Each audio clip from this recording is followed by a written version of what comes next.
If you look at the financial map of Iraq right now, you see two very different things. On one side, you see the old Iraq, crowded with bureaucracy, choking on sanctions, and stuck in a cycle of waiting.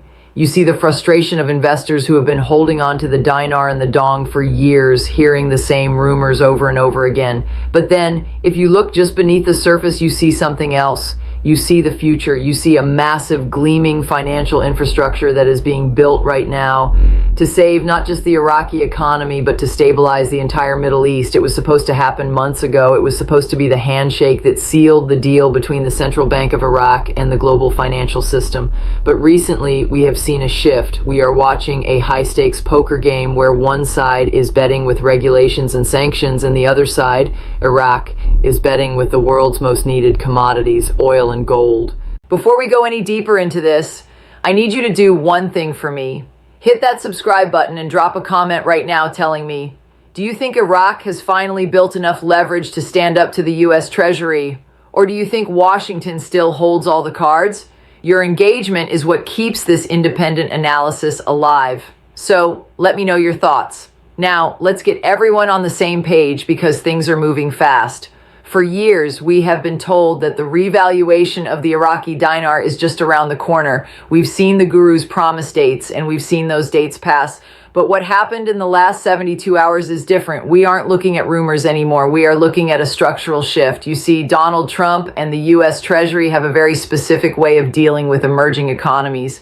They use pressure, they restrict dollar flows, they threaten to lock the gates of the global banking system unless certain demands are met.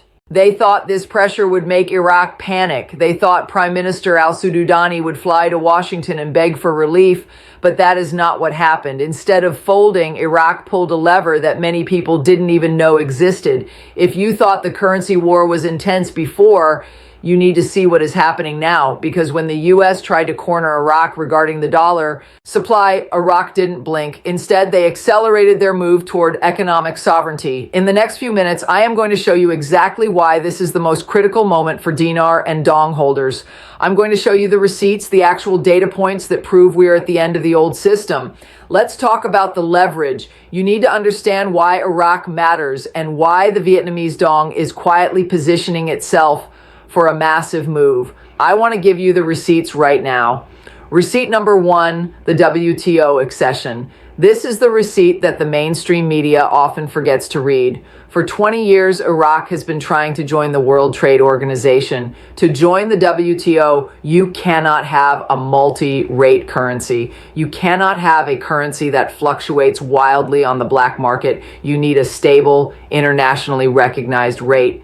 Just this week, we have seen reports that Iraq has completed the final technical requirements for accession. This sounds like boring bureaucratic paperwork, right?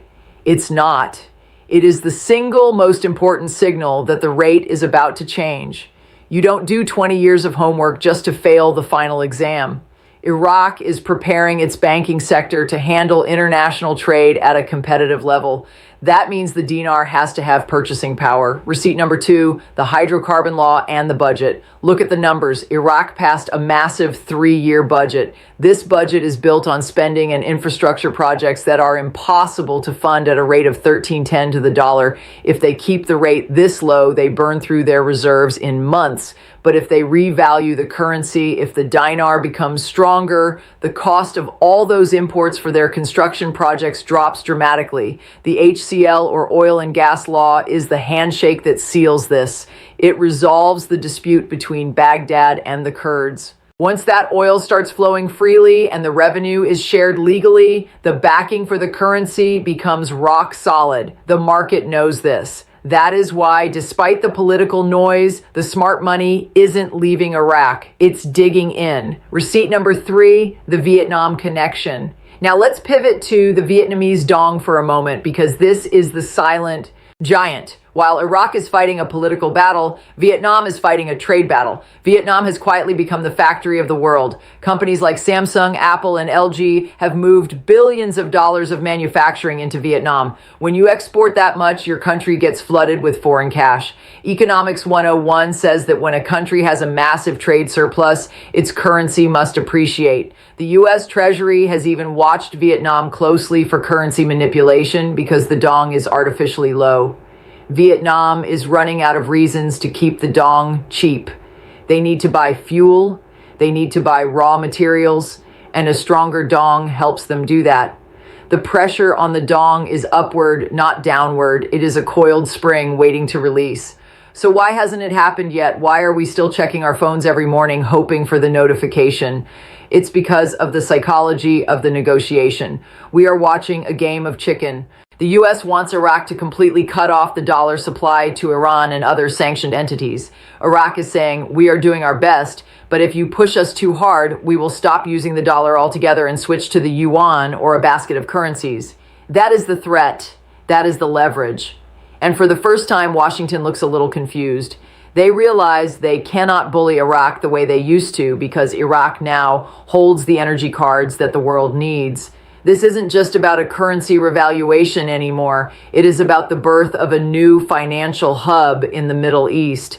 Al-Sani isn't acting like a politician who is worried about the next election. He is acting like a CEO who is restructuring a distressed asset. He is cutting out the corruption. He is forcing the population to use electronic payments, and he is drying up the black market. Think about the electronic payment push. Why is the government forcing everyone to use point-of-sale machines? Why are they banning cash transactions for real estate? It's to trap the money in the banking system. You cannot revalue a currency if all the cash is hidden under mattresses. You need it in the banks. And now that the money is flowing into the banks, the switch is ready to be flipped. I know it's hard. I know some of you have been in this investment for 10 or 15 years. You have heard next week 1,000 times. It's exhausting. It feels like you are running a race where the finish line keeps moving. But look at the fundamentals. A country with this much gold, this much oil, and this much strategic importance cannot stay poor forever. It is an economic impossibility. The rubber band can only stretch so far before it snaps back. And right now, that rubber band is stretched to the breaking point. We are looking at scenario C. Scenario A was the status quo staying poor. Scenario B was total collapse. But scenario C is integration. It is Iraq finally taking its seat at the global table. And when they take that seat, they won't be paying for their lunch with a worthless currency. They will be paying with a currency that reflects their true wealth. So where do we go from here? The clock is ticking. The budget is active. The oil is flowing. The digital platforms are live. The only thing missing is the rate. I want to ask you a serious question, and I want you to be honest in the comments. If the rate changes tomorrow, if you wake up and see that the dinar is 1-1 or higher, what is your first move? Do you cash out everything immediately, or do you hold thinking it might go higher like the Kuwaiti dinar did? What is your strategy? Let's talk about it down below because we need to learn from each other. And listen, if you are feeling down about this investment, just remember the loudest noise always happens right before the deal is done. The confusion, the conflicting reports, the sudden new rules. This is the smoke that covers the exit. The big players are positioning themselves. Make sure you are positioned too. If this analysis helped you see the bigger picture, please hit that like button. It really helps the channel grow and reach more investors like us. And make sure you are subscribed with the bell notification on because whether the rate changes tonight, next week, or next month, you are going to need the real facts, not the hype, to make your next move.